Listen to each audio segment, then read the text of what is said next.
everybody who jumped, and a good many did jump from the 9th and 10th floors, was killed. And the other people who died were all people who were burned or smothered by the smoke in the factory itself. This made a terrible impression on the people of the state of New York. I can't begin to tell you how disturbed the people were everywhere. It was as though we had all done something wrong. It shouldn't have been. We were sorry. Mea culpa, mea culpa. We didn't want it that way. We hadn't intended to have 147 girls and boys killed in a factory. It was a terrible thing for the people of the city of New York and the state of New York to face. I remember that Al Smith, the accident happened on a Saturday. I happened to have been visiting a friend in the park, on the other side of the park, and we heard the engines and we heard the screams and rushed out and rushed over where we could see that the trouble was.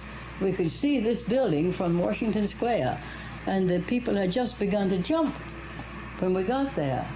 They'd been holding until that time, standing in the windowsills, crowding, being crowded by others behind them, and the fire pressing closer and closer, the smoke closer and closer. Finally, the men were trying to trying to get out this thing that the firemen carry with them, a net to catch people if they do jump. And they were trying to get that out, and they couldn't wait any longer. I mean, they began to jump. This one in the window was too crowded, and they would jump, and they hit the sidewalk. The net broke. She had a terrible distance, and the weight of the bodies was so great at the speed at which they were traveling that they broke through the net, and every one of them was killed. Everybody who jumped was killed, and it was a horrifying spectacle.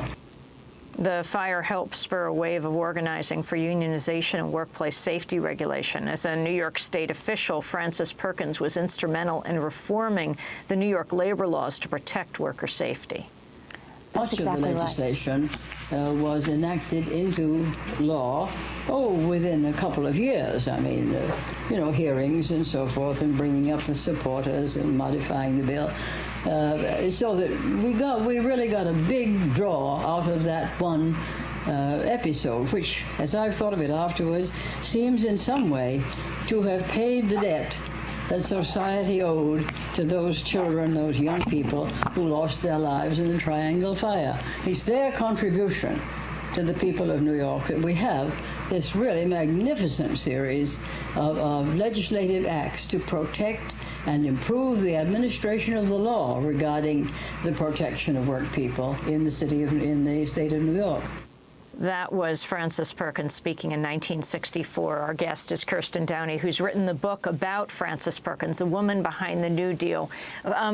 Kirstin, the significance of this fire for so much that labor law that came after this, and Frances Perkins' centrality to it all. Well, I think that's one of the things that's really fascinated me, riveted me to the story of Frances Perkins and her life, is I was very taken by the fact that this young woman, she was only 30 years old when she saw the fire, witnessed a terrible spectacle. Now, thousands of people were dying in workplace fires all over the country at that time. But this particular fire is viewed by a lot of New Yorkers, but it's also viewed by this very dynamic young woman. She decides, it galvanizes her. She says this has to change. She's a descendant of Revolutionary War patriots. She has a great sense of moral responsibility for the country, being the kind of place that it should be. And she thinks that what's happening to these factory workers is just wrong. Teddy Roosevelt selects her to be executive director of the Executive Secretary of the Committee on Safety, and I found that in documents at the Library of Congress. Even a lot of Teddy Roosevelt scholars didn't know that. And she leads the charge. She does it in her characteristic way of making alliances with unlikely partners. You see her, of course, gathering all the idealists together, all the people that she describes as looking in shock and terror. But she also finds ways to reach out to the insurance companies to convince them that fire hazards are something that they should be considering a financial issue. She gets insurance company executives to talk to real estate owners. And she is instrumental in creating a legislative committee in the state of New York that holds fact-finding hearings all around the state to discuss hazards of all kinds. Out of that comes much legislation and things that have had effects on all of us today. Occupancy limitations, fire exits, even removing trash, flammable trash every night from workplaces. These all came from Frances Perkins' work in New York at that time. Kirstin Downey, let's go on as we talk about issues like Social Security, the 40-hour work week, which was a demand of socialists early on. In fact, interestingly, Frances Perkins had a socialist background. That's exactly right. When she was a young woman, she became a socialist, I guess you'd say, but you need to remember that when she became a socialist, women didn't even have the right to vote. So I suppose it was more a political statement of support rather than anything that you could vote on if you were a woman at that time. But she, many of the things that became part of the New Deal were socialist ideals: an eight-hour day, and unemployment insurance. Those were socialist ideals. She later, after she was became a civil servant and worked with Al Smith in New York, she joined the Democratic Party. Now talk about what she was not able to accomplish, the key issue that she felt needed to be passed, but to get Social Security, to get these other labor issues passed, she gave up on national health insurance, national health care. That's exactly right, and that was a source of great disappointment to her. She revisits it. She was with FDR for the entire 12 years until his death. And you see her come back to this issue again and again. They initially thought in the package of pieces that were part of Social Security, which was unemployment insurance, Social Security, and aid to dependent children, which at that point was really aid to widows with children. They had thought that that national health insurance would sweep in in that package, and in fact discussed it as sort of a done deal. But at the last minute, very great opposition to it developed in the medical community, mainly from the American Medical Association, and they told the Roosevelt administration that they would kill Social Security unless national health insurance was killed. So Perkins and Roosevelt dropped that from their proposal. What advice do you think Frances Perkins would give President Obama today? That national health insurance remains a very pressing national problem. The system that we've ultimately developed happened accidentally later. During World War II, when there was a great demand for workers, the United States imposed wage and price controls to try to keep the hyperinflation that had happened in Germany from occurring here. And employers came to them and said, if you don't want us to raise wages, can we introduce health insurance?